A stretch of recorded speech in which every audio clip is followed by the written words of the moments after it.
first book of the New Testament, Matthew chapter 26. When Jesus had finished saying all these things, he said to his disciples, "As you know, the Passover is 2 days away, and the Son of Man will be handed over to be crucified."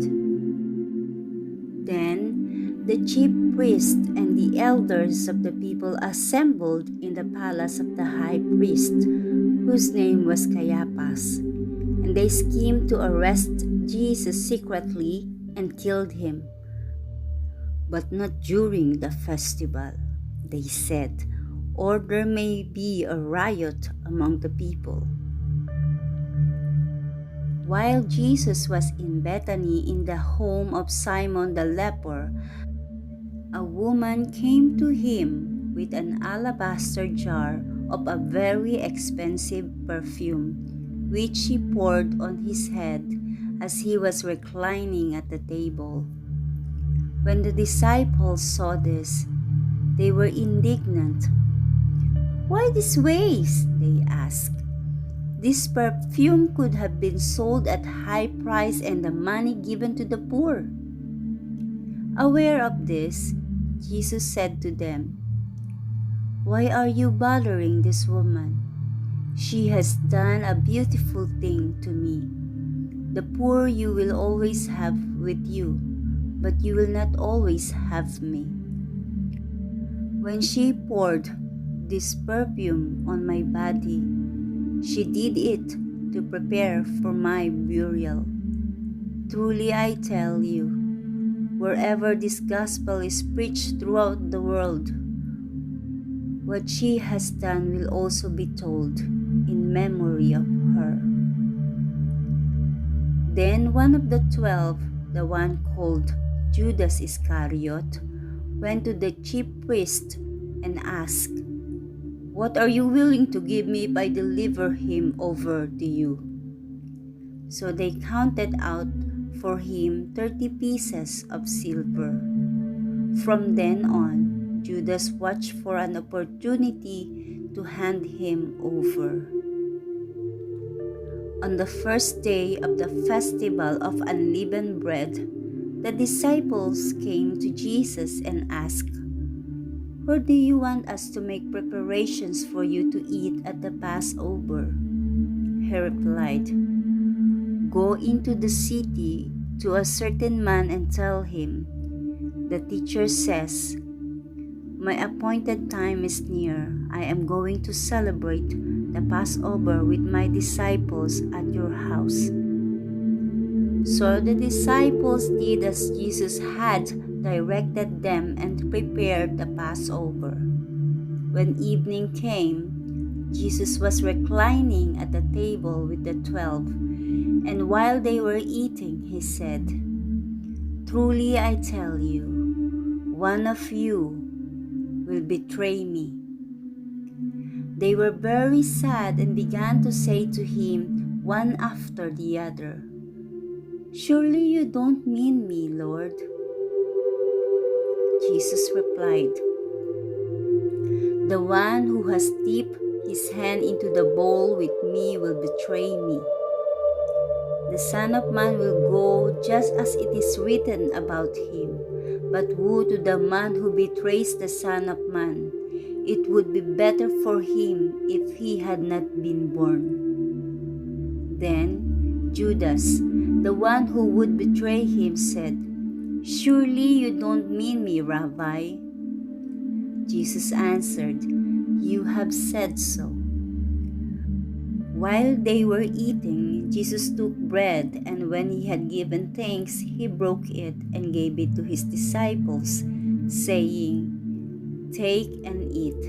This is my body." Then he took a cup, and when he had given thanks, he gave it to them, saying, "Drink from it, all of you. This is my blood of the covenant, which is poured out for many for the forgiveness of sins. I tell you, I will not drink from this fruit of the vine from now on until the day when I drink it new with you in my Father's kingdom." When they had sung a hymn, they went out to the Mount of Olives. Then Jesus told them, "This very night you will all fall away on account of me, for it is written, 'I will strike the shepherd and the sheep of the flock will be scattered.' But after I have risen, I will go ahead of you into Galilee." Peter replied, "Even if I fall away on account of you, I never will." "Truly I tell you," Jesus answered, "this very night, before the rooster crows, you will disown me 3 times." But Peter declared, "Even if I have to die with you, I will never disown you." And all the other disciples said the same.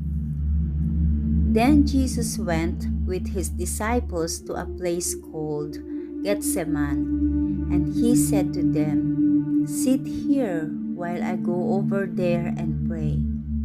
He took Peter and the 2 sons of Zebedee along with him, and he began to be sorrowful and troubled. Then he said to them, "My soul is overwhelmed with sorrow to the point of death. Stay here and keep watch with me." Going a little farther, he fell with his face to the ground and prayed,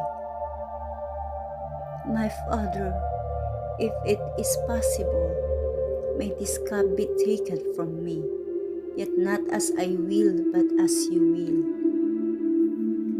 Then he returned to his disciples and found them sleeping. "Couldn't you men keep watch with me for 1 hour?" he asked Peter. "Watch and pray so that you will not fall into temptation. The spirit is willing, but the flesh is weak." He went away a second time and prayed, "My Father, if it is not possible for this cup to be taken away unless I drink it, may your will be done." When he came back, he again found them sleeping, because their eyes were heavy. So he left them and went away once more and prayed the 3rd time, saying the same thing. Then he returned to the disciples and said to them, "Are you still sleeping and resting? Look, the hour has come, and the Son of Man is delivered into the hands of sinners.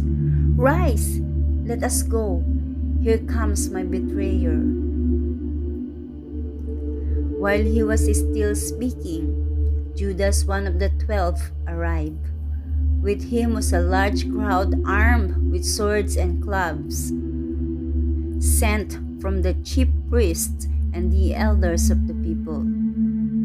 Now the betrayer had arranged a signal with them. "The one I kiss is the man. Arrest him." Going at once to Jesus, Jesus said, "Greetings, Rabbi," and kissed him. Jesus replied, "Do what you came for, friend."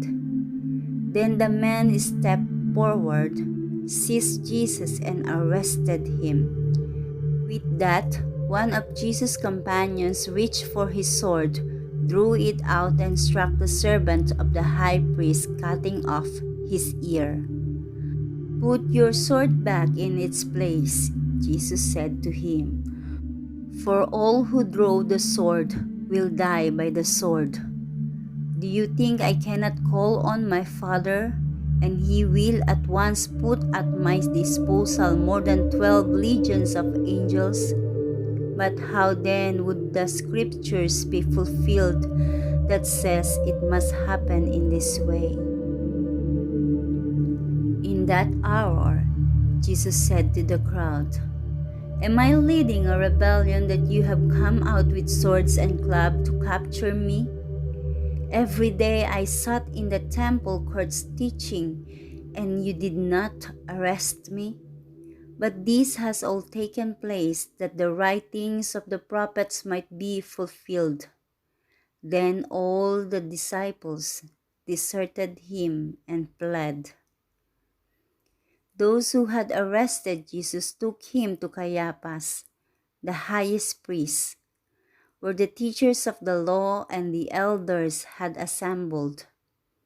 But Peter followed him at a distance, right up to the courtyard of the high priest. He entered and sat down with the guards to see the outcome. The chief priest and the whole Sanhedrin were looking for false evidence against Jesus so that they could put him to death. But they did not find any, though many false witnesses came forward. Finally, two came forward and declared, "This fellow said, 'I am able to destroy the temple of God and rebuild it in 3 days.'" Then the highest priest stood up and said to Jesus, "Are you not going to answer? What is this testimony that these men are bringing against you?" But Jesus remained silent. The high priest said to him, "I charge you under oath by the living God. Tell us if you are the Messiah, the Son of God." "You have said so," Jesus replied. "But I say to all of you, from now on you will see the Son of Man sitting at the right hand of the Mighty One and coming on the clouds of heaven." Then the high priest tore his clothes and said, "He has spoken blasphemy. Why do we need any more witnesses? Look, now you have heard the blasphemy. What do you think?" "He is worthy of death," they answered. Then they spit in his face and struck him with their fists. Others slapped him and said, "Prophesy to us, Messiah, who hit you?" Now Peter was sitting out in the courtyard, and a servant girl came to him. "You also here with Jesus of Galilee," she said. But he denied it before them all. "I don't know what you're talking about," he said. Then he went out to the gateway, where another servant girl saw him and said to the people there, "This fellow was with Jesus of Nazareth." He denied it again with an oath. "I don't know the man." After a little while, those standing there went up to Peter and said, "Surely you are one of them. Your accent gives you away." Then he began to call down curses, and he swore to them, "I don't know the man." Immediately, a rooster crowed. Then Peter remembered the word Jesus had spoken. "Before the rooster crows, you will disown me 3 times." And he went outside and wept bitterly.